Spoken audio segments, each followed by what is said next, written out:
नशा मुक्ति युवा भारत अभियान के लिए ज्योति बाबा का नाम Asia book of record, India book of record में दर्ज। 11 को होगा दिल्ली में सम्मान। एशिया बुक ऑफ रिकॉर्ड में नाम दर्ज कर ज्योति बाबा ने बढ़ाई कानपुर की शान। योग ज्योति इंडिया के ज्योति बाबा ने इंडिया बुक ऑफ रिकॉर्ड में नाम दर्ज कर रचा इतिहास। मैं अंतर्राष्ट्रीय नशा मुक्त अभियान का प्रमुख योग गुरु ज्योति बाबा नमन करता हूँ। मेरे साथ प्रदेश सोसाइटी योग ज्योति इंडिया के संयोजक और स्काउट एंड गाइड के देश के कार्यवाहक आयुक्त आदरणीय आरसी शर्मा जी और कई सारे लोग इस प्रेस वार्ता में आज यहाँ पर मौजूद हैं। मैं सिर्फ इतनी बात बताना चाहता हूँ कि जो इंडिया बुक ऑफ रिकॉर्ड और एशिया बुक ऑफ रिकॉर्ड में जो नाम ज्योति बाबा का आया है, ये नाम मेरा नहीं है। ये मैं समर्पित करता हूँ देश के उन तमाम नशामुक्त सेनानियों को जिन्होंने प्रत्यक्ष और अप्रत्यक्ष रूप से कहीं न कहीं इस आंदोलन में अपनी सहभागिता और अपनी भागीदारी निभाई है।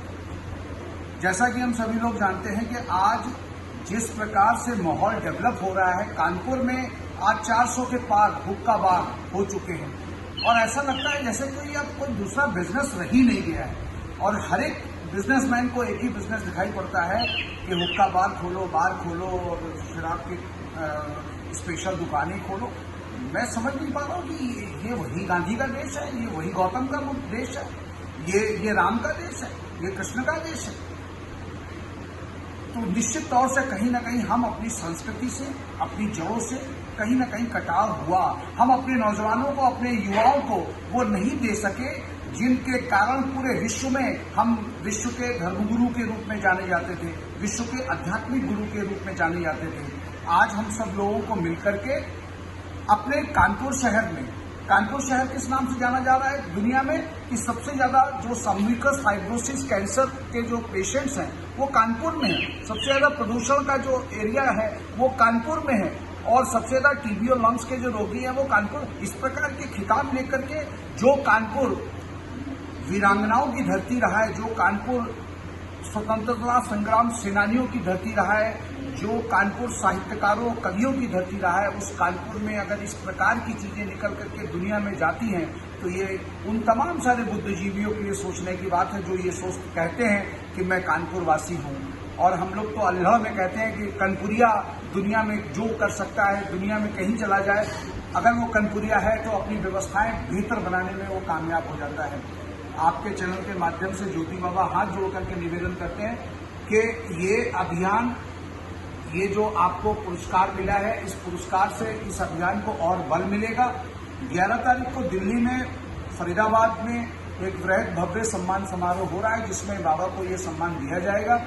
और मैं फिर कहता हूँ ये सम्मान मैं उन समस्त नशामुक्त सेनानियों को समर्पित करता हूँ जिन्होंने प्रत्यक्ष अप्रत्यक्ष रूप से कहीं ना कहीं हमको सपोर्ट किया है। मुझे याद आता है कि जब 35 वर्ष पूर्व जब एक पढ़ा लिखा नौजवान घर से निकलता है और माता पिता से कहता है कि हम नौकरी नहीं करेंगे, हम नशा मुक्त युवा भारत अभियान को ही अपनी शादी करेंगे और उसी अभियान से ही अपना जीवन संचालित करेंगे, तो माता पिता बोले जिस अभियान में न सरकार समर्थन दे रही है, न कोई राजनेता समर्थन दे रहा है, न कोई बुद्धिजीवी समर्थन दे।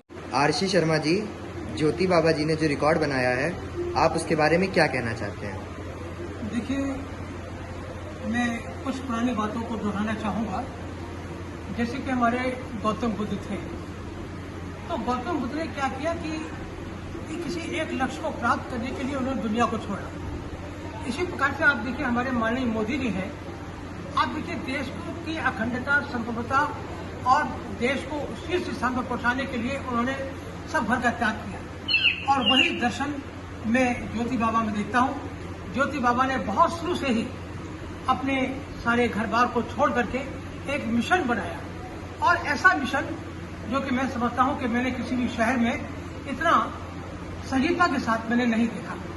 और खास बात यह है कि देखिए कि कोई इससे स्वार्थ नहीं, निस्वार्थ होकर के खुद अपना पैसा खर्च करके और लोगों की किसी प्रकार से उनको प्रेरणात्मक संदेश लेकर के उनको आगे सामने लाते हैं। और विद्यालय कानपुर शहर के अंदर या अन्य शहरों में जितने भी विद्यालय हैं उन विद्यालयों में जाकर के उन्होंने अपनी इस बात को बताया कि नशे के दुष्प्रभाव क्या है। मगर अफसोस ये है कि इनके इतने प्रयासों के बावजूद भी कुछ इफेक्ट कहीं दिखाई देता है, लेकिन उसका जो एक अच्छा परिणाम आना चाहिए वो परिणाम आने में डलेगा, लेकिन होगा जरूर। मैं तो यही कहता हूं कि घर एक संस्कार पाठशाला है। घर में माता पिता को भी अपने बच्चों की तरफ निगरानी रखनी चाहिए। जहां सरकार का उत्तरदायित्व है, वहां हर घर का कर्तव्य है, हर माँ बाप का कर्तव्य है कि वो अपने बच्चों